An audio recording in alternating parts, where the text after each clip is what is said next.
अगर आपको राम को भगवान को मानना है कि नहीं मानना है वो आपका व्यक्तिगत विचार हो सकता है, लेकिन आप जो ये बार बार पाठशाला खोल के बैठ गए राम भगवान के प्रति, नाराजगी के प्रति, ये पाठशाला हम बंद करवा देंगे। ये तो चूहा बनाने का प्रैक्टिस देते थे न्यूज वाले को कि चूहा कैसे बनाया जाता है, जनता को तो चूहा बनाने के लिए सिखा देते हैं। इनके धर्म के खिलाफ, इनके जाति के खिलाफ हम बोलेंगे तो हमको एक काला एक्ट, जो अंग्रेजों में काला एक्ट होता था रॉलेट एक्ट, उसी तरह का काला एक्ट कानून बन गया SC/ST एक्ट, उसमें फंसाया जाता है जबरन कि भारत में भी स्वर्ण एक्ट बने, स्वर्णों के लिए कानून बने और स्वर्ण समाज के जाति के खिलाफ उंगली उठाए उसको जेल के सलाखों के पीछे डाल दीजिए। अब तो चिल्ला को उत्तर प्रदेश में कह रहे थे, आपका तो कॉमेडी चला था, जो राम को लाए हैं हम उसको लाएंगे। अब बिहार में क्या हो गया, जो राम को गली आएंगे उसको कंधा पर उठा के ले जाएंगे। तो बीजेपी जीतनराम मांझी की अपनी कोई हैसियत नहीं है किसी का विरोध करना और किसी के खिलाफ बोलना। बहुत बड़े लीडर है, आपको लगता है कि बिहार के बहुत बड़ा इतिहासकार है, तो जनरल सीट पर चुनाव लड़के दिखा दीजिए जीत के, हम राजनीति करना छोड़ देंगे और आधा हाथ काट के पूरे पटना में घूमेंगे। मैं पुरुषोत्तम ऐलान करता हूँ, राम के लिए कम से कम इतना बलिदान दीजिए, क्योंकि जो राम के नाम पे आप उत्तर प्रदेश में राजनीति किए, जो राम के नाम पे उत्तर प्रदेश में सत्ता में है, कम से कम उस राम के ख्याल को रखते हुए तो कम से कम जीतनराम मांझी पे कार्रवाई कीजिए। ये जीतनराम मांझी क्या बोलेंगे, इनकी क्या हैसियत है, आज तक ये किए क्या है अपने समाज के लिए, और ये दलित के हितैषी बनना चाह रहे हैं। समान इनको नकार दिया, बिहार की जनता ने इनको नकार दिया, तो अब चलते दलित के हितैषी बने। आप दलित के हितैषी क्या बनेगा, आपका बेटा कहने वाली यूनिवर्सिटी में पढ़ता है और दलित सड़कों पर गिरा हुआ चलता है। नमस्कार, आप द पंचायत देखना शुरू कर चुके हैं। बिहार के पूर्व मुख्यमंत्री जीतनराम मांझी ने सवर्ण समाज को लेकर के एक विवादित बयान दिया है और भगवान श्री राम को लेकर के भी उन्होंने विवादित बयान दिया है। उन्होंने कहा है कि भगवान राम भगवान नहीं थे, वो बस एक रामायण के पात्र हैं, और साथ ही साथ सवर्ण समाज को लेकर उन्होंने कहा है कि सवर्ण जो उच्च जाति के लोग हैं वो मूल निवासी नहीं है, वो बाहरी हैं, विदेशी हैं। इस बयान को लेकर के समाज है उसके देखिए आक्रोश है, लगातार लोग कह रहे हैं कि नाराज़गी बढ़ती जा रही है। ऐसे में हम जानने की कोशिश कर रहे हैं कि सवर्ण समाज किस तरह से नाराज़ हैं। सवर्ण सेना के राष्ट्रीय प्रवक्ता पुरुषोत्तम राज मौजूद है हमारे साथ, उनसे हम बात करेंगे, कोशिश करेंगे और समझने की कोशिश करेंगे ये जो बयान दिया गया है मांझी जी के द्वारा कितने आहत है। सबसे पहले तो आपका बहुत बहुत स्वागत है द पंचायत में। पुरुषोत्तम जी, ये बताइए कि मांझी जी को जो बयान है कि भगवान श्री राम को तो काल्पनिक मानते हैं, वो भगवान मानते नहीं हैं, वो कहते हैं कि रामायण के एक पात्र हैं, आप क्या मानते हैं इसको? देखिए, सबसे पहले मैं द पंचायत के सभी दर्शकों को मैं बहुत बहुत धन्यवाद देता हूँ, प्रणाम करता हूँ। आपको भी बहुत बहुत धन्यवाद, आपने बहुत अच्छे मुद्दे पर आप हमारे साथ टॉक करने के लिए आए हैं। राम काल्पनिक है या वास्तविक है, या अधिकार जीतनराम मांझी को नहीं है जी पूछने का। अगर आपको राम को भगवान को मानना है कि नहीं मानना है वो आपका व्यक्तिगत विचार हो सकता है, लेकिन आप जो ये बार बार पाठशाला खोल के बैठ गए राम भगवान के प्रति, नाराजगी के प्रति, ये पाठशाला हम बंद करवा देंगे। ये पाठशाला चलने वाला नहीं है। आप पूरे बिहार के नेता थे और उनका भी नेता थे जो भगवान राम को मानते थे, लेकिन आप भगवान राम को गाली दीजिएगा। आपको पूजा करना है कि नहीं करना वो आपको विचार हो सकता है, लेकिन हमको पूजा करना है। हाँ, आप हमारे खिलाफ बोलेगा हमको आहत होगा, हमको दुख होता है। आपको आपके हिसाब से बिहार नहीं चलेगा, आपके हिसाब से बिहार की जनता नहीं चलेगा। बिहार के मालिक नहीं है, बिहार की मालिक जनता होती है, लोकतंत्र है बिहार में। ये राजतंत्र नहीं कि आप जो कहेंगे जो हम सुन लेंगे। राम है काल्पनिक, राम वास्तविक है, और रामायण से राम को हम लोग जानते हैं, ऐसा कुछ नहीं है। राम ने जो वर्षों से कार्य किया है, राम के जो कार्य किया गया कार्य है अपने जीवन शैली में, वो एक रामायण पाठ में दिया गया है ताकि हम उससे धार्मिक रूप से जोड़ सकें। जो अब हम लोग जन्म लिए हैं, राम के समय हम लोग जन्म लिए थे क्या, लेकिन हम लोग राम के बारे में कब जानेंगे, उनका धार्मिक किताब को पढ़ेंगे। ये जीतनराम मांझी क्या बोलेंगे, इनकी क्या हैसियत है, आज तक ये किए क्या है अपने समाज के लिए, और ये दलित के हितैषी बनना चाह रहे हैं। समान इनको नकार दिया, बिहार की जनता ने इनको नकार दिया, तो अब चलते दलित के हितैषी बने। आप दलित के हितैषी क्या बनेगा, आपका बेटा कहने वाली यूनिवर्सिटी में पढ़ता है और दलित सड़कों पर गिरा हुआ चलता है। क्या आप दलितों के नेता बनिएगा? मरात तक बात करते हैं दलित के नेता के लिए, तो दलित के नेता बनी, हमको कोई तकलीफ नहीं है, लेकिन स्वर्ण समाज को गाली दीजिएगा ये बर्दाश्त कभी नहीं करेंगे। पूरे बिहार में आपका विरोध करेंगे और खुले तौर पे करेंगे। स्वर्ण समाज ये करेंगे विरोध। इनके धर्म के खिलाफ, इनके जाति के खिलाफ हम बोलेंगे तो हमको एक काला एक्ट, जो अंग्रेजों में काला एक्ट होता था रॉलेट एक्ट, उसी तरह का एक काला एक्ट कानून बन गया SC/ST एक्ट, उसमें फंसाया जाता है जबरन। हम भारत सरकार से मांग करना चाहते हैं, मोदी जी से, आपको स्वर्ण वोट चाहिए ना, आप बिहार में स्वर्णों को लेकर चलना चाहते हैं ना, तो आपसे मैं मांग कर रहा हूँ, पिछले बार से भी मांग कर रहे हैं कि भारत में भी स्वर्ण एक्ट बने, स्वर्णों के लिए कानून बने, और सवर्ण समाज के जाति के खिलाफ उंगली उठाए उसको जेल के सलाखों के पीछे डाल दीजिए।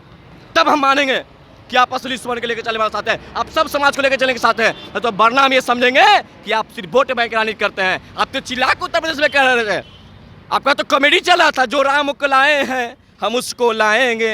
अब बिहार में क्या हो गया, जो राम को गली आएंगे उसको कंधा पर उठा के ले जाएंगे। ये तो बीजेपी का गाना है ना, तब बीजेपी को नहीं बोल रहे हैं। गठबंधन में बड़ी पार्टी ना है, बड़ी भाई की ना भूमिका में है। बिल्कुल। और छोटी भाई भगवानों को गाली दे रहे हैं। जो राम को लाएंगे हम उसको उत्तर प्रदेश में लाएंगे, और जो बिहार में राम को गली आएंगे उनको गठबंधन में साथ ले जाएंगे। ये कैसी दोहरी चरित्र वाला राजनीति कर रहे हैं आप? ये दोहरी चरित्र वाला राजनीति नहीं चलेगा। एक दोहरी राजनीति कीजिए, एक राजनीति कीजिए, या राम को मानिए या राम को गाली देने वाला के साथ लेकर चलिए। आपको तय करना पड़ेगा, दोनों नहीं चलेगा। आपने एक जायज़ सवाल पूछा है, जिस तरीके से बीजेपी राम के नाम पर सत्ता में आई है, चाहे केंद्र में हो या फिर बिहार में, क्या नहीं लगता है कि उनके घटक दल मांझी जी इस तरीके से राम का अपमान कर रहे हैं, उनको एनडीए से बाहर फेंकना चाहिए? जीतनराम मांझी की अपनी कोई हैसियत नहीं है किसी का विरोध करना और किसी के खिलाफ बोलना। ये कहीं न कहीं सोची समझी साजिश है, इनके पीछे कोई बड़े लोगों का हाथ होगा तब ये बोलते हैं। आज से पहले तो ये नहीं बोलते थे भगवान राम को, आज से पहले तो ये मंदिर में पूजा करने जाते थे। और ऐसा क्यों बोलने लगे? हमको लगता है ये सोची समझी साजिश के तहत कहीं न कहीं ये जातीय उन्माद फैलाना चाहते हैं, ये धार्मिक उन्माद फैला के इस सत्ता पर बैठना चाहते हैं, जो कि अब मिलने वाला नहीं है। लोमड़ी को जब जानते हैं अंगूर नहीं मिलता तो कहते हैं अंगूर खट्टा है। ये राम भगवान के प्रति इनका आस्था नहीं जगता, इनको चुनाव में जीत नहीं पा रहे हैं तो कहें कि राम भगवान तो काल्पनिक है। स्वर्ण समाज को आप गाली देने का रिजल्ट आपको पता चल गया। मखदुमपुर से हार गए, घर था आपका, आप जहां जन्म लिए वहां स्वर्ण समाज बहुमूल्य समाज है, आपको नहकार के फेंक दिया तो आप बाहर से जाके लड़े चुनाव। अरे आपको इतनी हैसियत है, आपको लगता है कि हमने बिहार में वास्तविकता में काम किया है, आपको लगता है कि हमने बिहार के बहुत बड़े लीडर हैं, आपको लगता है कि हम बिहार के बहुत बड़ा इतिहासकार हैं, तो जनरल सीट पर चुनाव लड़के दिखा दीजिए, जीत के हम राजनीति करना छोड़ देंगे और वादा हाथ काट के पूरे पटना में घूमेंगे। मैं पुरुषोत्तम ऐलान करता हूँ, है जीतनराम मांझी को तो लड़ ले जनरल सीट पे। बीजेपी देखिए जिस राजनीति करती है, जिस समाज को लेकर के कहा जाता है सवर्ण समाज को लेकर राजनीति करती है, ऐसे में सवर्ण समाज के खिलाफ इस तरीके से बयान दिया जाना, समर समाज कितना नाराज है इससे? समाज तो नाराज है कि चले ना पूरे यात्रा कीजिए पूरे बिहार का भ्रमण, सब जगह आपका संवैधानिक तौर पर विरोध होगा और संवैधानिक रूप से विरोध भी होगा और वोट से भी विरोध होगा। आपको वोट से भी विरोध हुआ है, देख लीजिए एमएलसी चुनाव में आपका क्या रस रहा है। और अगर भाजपा जदयू इनको ऊपर कार्रवाई नहीं करेगी ना तो 2024 और 25 में सत्ता में बैठना मुमकिन नहीं रहेगा, नामुमकिन हो जाएगा साहब। जो आप चिल्ला के कहते हैं कि मोदी है तो मुमकिन है, लेकिन यहाँ जनता है तो मुमकिन है, और जनता नहीं है ना तो सारा काम नामुमकिन है करके दिखा दिया इस वाले एमएलसी चुनाव में। सुधर जाइए और इनको ऊपर कार्रवाई कीजिए। अगर आप लोग के पास फंडिंग है तो रांची में लेकर इनका इलाज करवाइए, इनका दिमागी संतुलन बिगड़ गया है क्योंकि बेचारे एक बार मुख्यमंत्री रहे उसके बाद खाली विधायक हैं, तो सत्ता का मलाई जो चाहता है ना उसको नून रोटी ठीक नहीं लगता। आप कह रहे हैं कि मांझी जी का दिमागी संतुलन बिगड़ गया? हम कह रहे हैं, भाजपा वाले कह रहे हैं, और हम नहीं कह रहे, पूरे बिहार की जनता कर रही है। जिस प्रकार से इनका बौखलाहट है, जिस प्रकार से इनका धर्म के लेके नाराजगी है, जिस प्रकार से इनको स्वर्ण समाज के खिलाफ बोलने का अंदाज है, तो कहीं ना कहीं यही नहीं लगता है कि आपने कहा आप दिमागी संतुलन बिगड़ गया है। ऐसा कौन करता? हम तो किसी को गाली दिए हुए नहीं चल रहे हैं, सड़कों पे नहीं फिर रहे हैं। अरे मेरा अधिकार है, मैं अपनी समाज की बात कर रहा हूँ, आपका भी अधिकार है अपनी समाज की बात करें, लेकिन मैं इस थोड़े करता हूँ कि आपके समाज के खिलाफ बोलता हूँ। हमारी लड़ाई तो दलितों महादलित से है नहीं, हमारी लड़ाई तो हम अपने अधिकारों से सरकार के लिए है। इनका तो लड़ाई सीधे स्वर्ण से है, इनका अपना अधिकार की लड़ाई नहीं, इनको स्वर्ण से लड़ाई है, तो लड़ लीजिए बढ़िया से, दिखा देंगे आपको औकात। जीतनराम मांझी इससे पहले भी बयान दे चुके हैं, लेकिन बीजेपी इस पर कोई कार्रवाई नहीं की है। गजेंद्र चौहान जो कि बीजेपी के नेता थे, उनको बीजेपी से बाहर निकाला गया। जब बीजेपी के द्वारा जब कहा गया कि गजेंद्र चौहान ने जब उनको कहा कि उनका जीप काट लें, उस नेता को बीजेपी से बाहर का रास्ता दिखा दिया। तो बीजेपी का स्टैंड क्लियर है कि नहीं है उनके विचारधारा को लेकर के? विचारधारा को जो ढोते हैं, वो जो हिंदुत्व का विचारधारा है, बीजेपी का क्लियर है कि नहीं? देखिए, किसी भी आम कर्जकर्ता को किसी भी पार्टी में वैल्यू नहीं है। आम कर्जकर्ता के लोग लिखो फेंको कलम समझते हैं, लिखो फेंको कलम का अलग देखते हैं, खत्म हुआ बिक दिए। उसी बार आम कर्जकर्ता क्या हुआ, चुनाव आया यूज किए, उसको फेंक दिए। बाकी मांझी जी अगर हट जाएंगे तो सरकार ने गिर जाएगा जी। अब मलाई कैसे खाएंगे? अरे एक गजेंद्र जाएगा, दूसरे गजेंद्र चमचागिरी करने के लिए तैयार है, तो फर्क क्या पड़ता है पार्टी को? एक जीतनराम मांझी चल जाएगा, सरकार से गिर जाएगा, बीजेपी को तो बौखलाहट छा जाएगी। मगर आपको ये समझ में नहीं है, 10 दिन होता है। अगर आप जनता के साथ रहिएगा तो सब दिन सत्ता पर रहिएगा, और एक जनता खिलाफ नेता के साथ लेके चलिएगा ना तब आज 5 साल सत्ता में रहिएगा। अब 5 साल के बाद फिर जनते भी गोर पड़ने पड़ेगा। गजेंद्र झा को निकाल दिए, गजेंद्र झा को क्या फर्क पड़ा?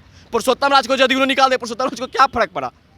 लेकिन फर्क आपको पड़ेगा चुनाव के समय कि एक एक कार्यकर्ता वोट देती है। मांझी जी से आपको वोट मिलने वाला नहीं है। जिस मांझी जी को अपनी सीट जीतने की हैसियत नहीं है, वो सरकार कैसे बनवा सकते हैं, हमको ये भी नहीं समझ में आता है। बीजेपी की ऐसी क्या मजबूरी है जो कि 75 सीट 77 सीट वाले बीजेपी पार्टी 4 सीट वाले से इतना डर रही है, जो उनको कुछ बोल नहीं रही है, उनको एनडी से बाहर का रास्ता नहीं दिखा रही है। 5 करोड़ का मकान बना देगा, पिलर तोड़ देंगे नीचे से। 5 करोड़ का मकान रह पाएगा? इनकी 75 सीट है, 5 सीट भाग जाएगा यहाँ से। 5 सीट पे ही खेले हो रहा है। मुकेश सहनी को तो तोड़ के शामिल कर लिए अपने अंदर, अब जीतन राम मांझी को तो कर नहीं रहे हैं। इनको करके दिखाइए ना।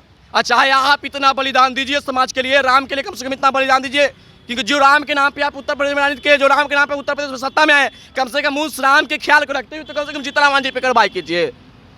अरे सत्ता बाद में दे देंगे भाई साहब, सत्ता तो जनता दे देगी आपको। ये जीतन राम मांझी क्या है आपको सत्ता देने की? अरे ये भी 5 विधायक हैं, तो उसमें जनता ही का हाथ है? कोई ऐसा ही अपना विधानसभा बताया जहां सवर्ण इनको वोट नहीं दिया। बिना सवर्ण का बिहार में राजनीति नहीं होता है। अब बिना सवर्ण के राजनीतिक ढांचा बिहार में कोई रच नहीं सकता है, और सवर्ण के खिलाफ बोलकर कोई सत्ता में रह नहीं सकता है। वो आरजेडी देख चुकी है हालत को। भगवान के खिलाफ मतलब दलितों को कह रहे हैं कि भगवान की पूजा ना करें, जो ब्राह्मण मांस खाते हैं, शराब पीते हैं, उनसे तो बिल्कुल पूजा ना करें। तो ये क्या संदेश देना चाहते हैं मांझी जी? हम भी ये नहीं कहते कि जो मांस नहीं खाता हो, जो मांस खाता उस व्यक्ति को नहीं जाना चाहिए। ये तो चूहा बनाने का प्रैक्टिस देते थे न्यूज वाले को, कि चूहा कैसे बनाया जाता है। जनता को तो चूहा बनाने के लिए सिखाते थे। अरे आप ITI सिखाते, पॉलिटेक्निक सिखाते, IAS बनने की तैयारी सिखाते तो बात अलग होती। अब तो चूहा खाना बनाने के लिए सिखा रहे हैं लोगों को। और आप जो कर रहे हैं ना कि दलित को पूजा नहीं करना चाहिए, तो जाके दशरथ मांझी से सीख लीजिए, और इधर जाके जनक चमार से सीख लीजिए। दोनों दलित हैं, लेकिन दोनों भगवान राम को मानते हैं, दोनों भगवान के आस्था में विश्वास रखते हैं, दोनों भगवान की पूजा करते हैं। और आपसे दलित समाज नहीं है।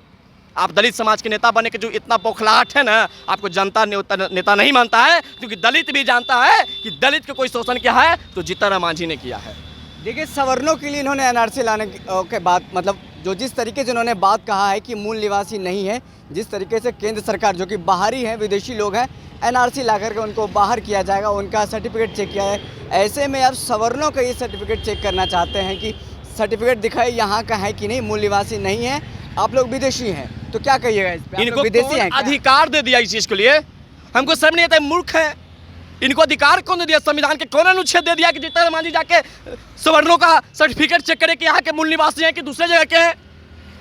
अरे संविधान करेगा जी, या गृह मंत्री ने करेंगे जी कि आप करिएगा? अरे आपके सर्टिफिकेट पे हमें शक है कि आप इस देश में रहते हो, इस देश के लोग हिंदुत्व के धर्म के मानते हैं, ये हिंदू राष्ट्र है होने वाली है, यहाँ पर बहुसंख्यक में हिंदू हैं जो राम को मानते हैं, उनके खिलाफ आप बोलते हो, देश के खिलाफ आप बोलते हो, जातीय दंगा फैलाना चाहते हो, धार्मिक दंगा फैलाना चाहते हो। तो हमको तो नहीं लगता कि आप भारत के राष्ट्रवादी सोच वाले नेता हैं।